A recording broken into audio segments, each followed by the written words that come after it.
찬미 예수님, 처녀성체 친구들, 오늘은 수녀님과 함께 전례에 대해 알아보려고 해요. 그러기 전에 시작 기도로 환희의 신비를 바칠게요. 성부와 성자와 성령의 이름으로 아멘. 환희의 신비 1단, 마리아께서 예수님을 잉태하심을 묵상합시다. 환희의 신비 2단, 마리아께서 엘리사벳을 찾아보심을 묵상합시다. 환희의 신비 3단, 마리아께서 예수님을 낳으심을 묵상합시다. 환희의 신비 4단, 마리아께서 예수님을 성전에 바치심을 묵상합시다. 환희의 신비 5단, 마리아께서 이르셨던 예수님을 성전에서 찾으심을 묵상합시다. 성부와 성자와 성령의 이름으로 아멘. 전례라는 말은 라틴어로 리투르지아라고 해요. 그 뜻은 공적인 일, 백성들을 위한 봉사라는 의미이죠. 그리스도교 전통에서는 전례가 하느님의 백성이 하느님의 일에 참여함을 의미해요. 그리고 교회가 하느님께 드리는 공적 예배를 의미하기도 하죠. 신약 성경에서 전례라는 단어를 하느님에 대한 예배를 드릴 때뿐만 아니라 복음 선포, 사랑의 실천에서도 사용하고 있어요. 이 모든 경우가 하느님과 인간에게 봉사함을 뜻하죠. 전례는 교회가 만든 것이 아니에요. 어떤 방식으로든 주님께서 만드신 것이에요. 단지 교회는 교회 전통 안에서 성령의 이끄심으로 어느 것이 전례인지 살피고 선언할 뿐이에요. 이렇게 선언된 전례는 전례서를 통해 공적으로 선포되죠. 예를 들면 성체성사, 예수님의 몸을 모시는 성체성사는 예수님께서 순환 전 최후의 만찬 때 행하신 것이에요. 이것을 교회는 미사 안에서 행할 수 있도록 전례사를 만들고 매일 행하고 있어요. 이렇듯 우리는 예수님께서 우리를 위해 행하신 것을 전례를 통해 이어가고 있는 거죠. 전례에는 무엇이 있을까요? 미사와 성사 및 준성사, 시간전례, 성체행렬, 성체강복예절 등이 전례에 포함돼요. 이 중 우리는 미사와 성사 및 준성사를 통해 전례를 지속적으로 체험하고 있어요. 또 미사가 매일 봉헌되듯이 전례는 반복되어 거행되고 있어요. 그 이유는 너희는 나를 기억하여 이를 행하여라 라고 하신 예수님의 뜻에 따라 이루어지고 있는 것이지요. 그리고 지속적으로 반복함에 따라 우리들은 영적인 생명과 하느님의 사랑을 끊임없이 느낄 수 있게 돼요. 그러나 가장 중요한 것은 전례를 왜 하느냐예요. 우리가 전례를 하는 이유는 성부 하느님께 감사와 흠숭, 봉헌을 드리기 위해서예요. 하느님께서는 말씀을 통해 인간과 세상에게 강복하심으로 생명을 주셨어요. 그런 성부 하느님께서 베푸시는 영적 축복에 대한 신앙과 사랑의 응답을 드리기 위해 전례를 행하는 것이에요. 그럼 누가 전례를 행할까요?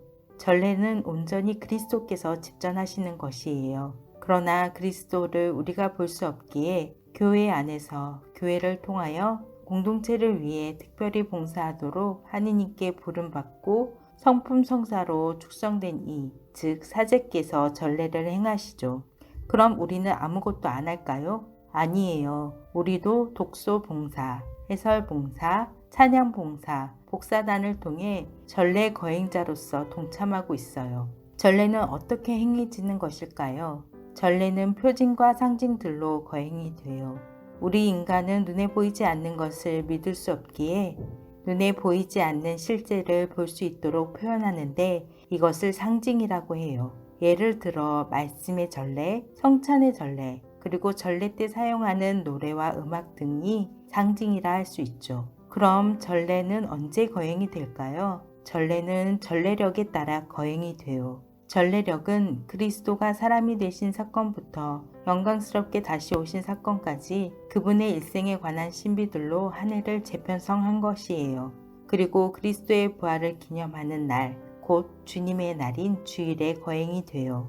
어디서 거행이 될까요? 영과 진리 안에서 드리는 예배는 어느 특정한 장소에 매이지 않는다라고 교회는 이야기해요. 그 이유는 부활하신 그리스도 자신이 참된 성전이기 때문이죠. 그러나 교회는 공동체가 모일 수 있는 장소를 필요로 했어요. 우리에게 눈에 보이는 구체적인 장소가 필요했던 거죠. 그것이 성전이에요. 성전은 거룩한 장소이며 거룩한 삼위께의 영광을 드리는 공적 예배를 거행하는 곳이에요. 곧 눈에 보이는 성전은 하느님 아버지의 집을 상징하죠. 우리가 미사를 드리는 성당이 성전이에요. 그럼 우리 친구들, 하느님의 집인 성당에서 떠들어도 될까요? 쓰레기를 버려도 될까요? 하느님의 집을 어떻게 해야 소중하게 여기는 것인지 생각해 보아. 이제 전례 시기에 대해서 알아볼게요. 첫 번째로 대림 시기. 교회력의 시작이고 전례주년의 시작인 대림 제1주부터 12월 24일 아침까지 대림절이라고 해요.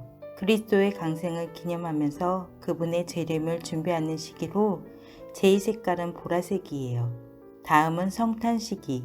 성탄절은 그리스도의 탄생과 공연을 기념하며 하느님이 인간을 당신 자녀로 삼으시고자 당신 외아들을 보내시어 우리와 똑같은 나약한 인성을 지니게 하신 것을 기념하는 시기이죠. 이때 제2색은 흰색이에요. 사순절은 제2수요일부터 성목요일 주님 만찬 저녁 미사 전까지 예수님의 부활을 준비하기 위해 40일 동안 통회와 보석 그리고 희생으로 제를 지키는 기간이에요. 이 기간 동안 제2수요일과 성금요일은 금식제와 금육제를 지켜야 하고 제2색깔은 보라색으로 바뀌게 돼요. 전례에서는 알렐루야와 영광송을 생략해요. 부활 시기. 예수 부활을 기념하고 경축하는 시기로 제2색깔은 흰색이에요. 연중 시기. 연중 시기는 주님 부활 대축일의 날짜에 따라 총 33주간이나 34주간으로 지내게 되는데 이 기간 동안은 그리스도의 신비의 특수한 면을 축하하지 않고 오직 그리스도의 신비 전체를 축하하죠. 신부님의 제2색깔은 녹색으로 변해요. 이렇게 전례에 대해서 알아봤어요. 어렵게 다가오나요? 그러나 전례는 우리 신앙 안에서 가장 중요하기 때문에 어렵더라도 알아두었으면 좋겠어요. 이제 천양 성취할 날이 얼마 남지 않았어요. 그런데 우리 친구들 성경 필사 많이 했나요? 얼마나 했는지 성경 필사 중간 점검을 하려고 해요. 다음 주 6월 30일과 7월 1일에 중간 점검을 할 거니까 그때 성경 필사 노트 꼭 가져오세요. 그래서 오늘의 미션은 밀린 성경 필사 하기. 한 주간 동안 밀린 것을 최선을 다해 해오세요. 그럼 다음 주에 만나요. 마친 기도로 영광송 바치겠습니다. 성부와 성자와 성령의 이름으로 아멘. 영광이 성부와 성자와 성령께 처음과 같이 이제와 항상 영원히 아멘.